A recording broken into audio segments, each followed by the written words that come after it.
Assalamualaikum warahmatullahi wabarakatuh. Hari ini saya akan menjelaskan tentang peran ontologi, epistemologi, dan aksiologi dalam membentuk filsafat ilmu. Sebelum saya menjelaskan, izinkan saya untuk memperkenalkan diri. Nama saya Nur Baida, saya dari jurusan Gigi PAUD dengan nomor induk mahasiswa 860503571.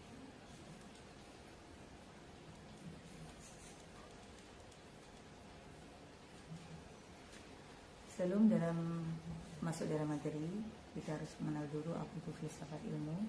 Jadi filsafat ilmu itu adalah cabang filsafat yang mempelajari tentang ilmu pengetahuan secara mendalam dengan tujuan untuk menggali, ya, untuk menggali aspek dasar dari ilmu pengetahuan yang sudah terjamin, ya, yang menjamin keabsahan dan validitas dari ilmu itu. Nah, di sini saya buat bentuk piramida, ya, yang terdiri dari 3 susun, di mana ini ada yang warna merah, kuning, dan hijau, yang merupakan 3 pilar utama dalam struktur ilmu pengetahuan. Apakah pilar itu? Apakah 3 pilar ini? Mari kita pelajari sekarang. Yaitu yang pertama adalah ontologi. Ya, yang pertama itu adalah ontologi. Ontologi ini berada pada posisi yang paling bawah, yaitu yang berwarna merah, ya. Berarti ontologi ini merupakan dasar atau fondasi dari ilmu pengetahuan itu. Apa itu ontologi? Definisi dari ontologi, yaitu dari bahasa Yunani, ada 2 kata di situ, yaitu ontos yang berarti adalah ada atau eksis, kemudian ada logos yang berarti ilmu. Jadi ontologi itu adalah cabang filsafat yang mempertanyakan hakikat keberadaan suatu objek yang akan diteliti. Objek kajian apa yang diteliti dalam ontologi ini? Objek diteliti dalam ontologi ini yang pertama adalah material dan formal. Yang pertama adalah hakikat kajian material. Itu adalah merupakan bahan atau substansi apa yang dipelajari oleh suatu ilmu.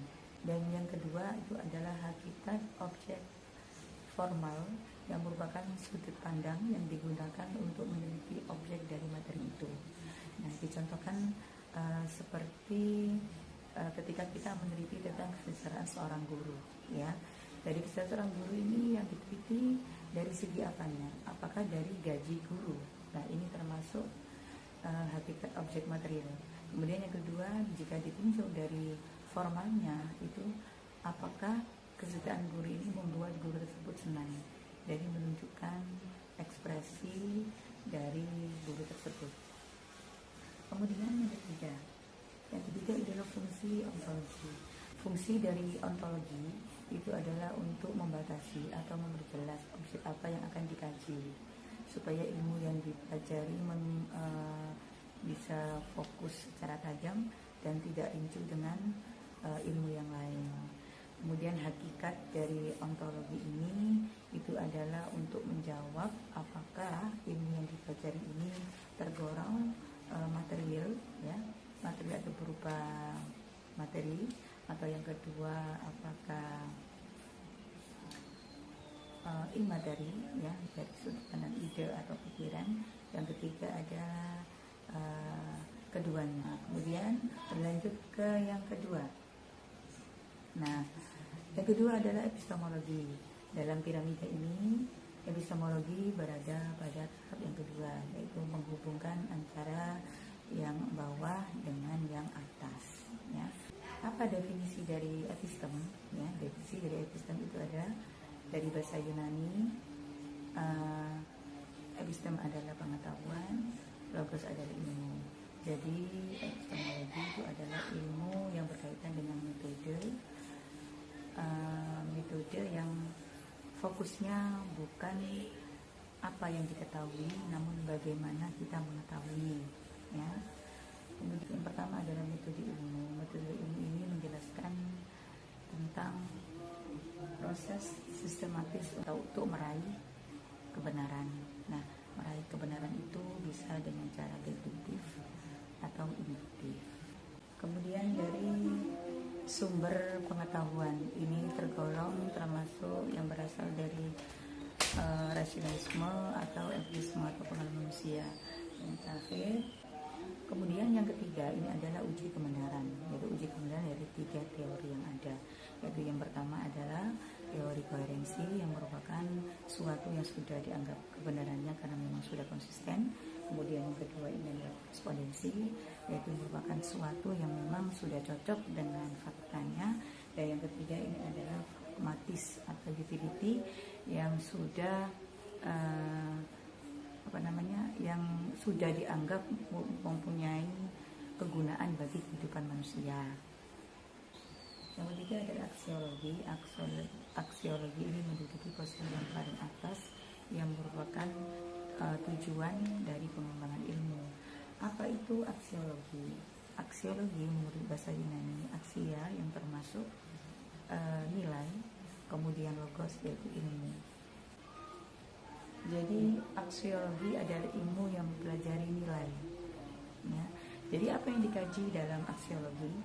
Nah, dalam aksiologi apa yang dikembangkan? Yang pertama itu adalah etika. Etika ini dikembangkan.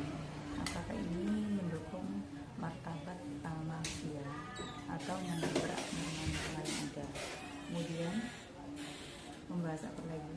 Membahas estetika, yaitu membahas keindahan atau seni dari hidup tersebut. Kemudian yang ketiga adalah tujuan, ya, yaitu tentang kegunaan dari ilmu yang akan diteliti dan dipelajari, apakah bermanfaat bagi manusia atau tidak. Selanjutnya yaitu tentang dalam aksiologi, ya, aksiologi. Kemudian yang pertama adalah ontologi, epistemologi, dan aksiologi. Ini saya gambarkan seperti rumah. Saya ibaratkan seperti rumah, ya. Jadi rumah ini kalau ontologi, ya, ontologi itu adalah tanah dan bahannya. Kemudian untuk epistemologi itu adalah arsitekturnya, dan untuk aksiologi adalah apa guna dari rumah tersebut. Jadi kesimpulannya, ontologi, kemudian epistemologi, kemudian aksiologi itu merupakan 3 pilar utama dalam filsafat yang berhubungan sangat erat yang membangun ilmu pengetahuan. Jadi tidak bisa dipisahkan satu persatu. Ontologi membahas tentang apa yang dikaji, kemudian epistemologi bagaimana ilmu itu bisa dikaji, dan yang terakhir untuk apa ilmu itu pelajari, berguna atau tidak. Sekian penjelasan dari saya tentang peran ontologi, epistemologi, dan aksiologi dalam filsafat ilmu. Mohon bimbingannya. Wassalamualaikum warahmatullahi wabarakatuh. Terima kasih.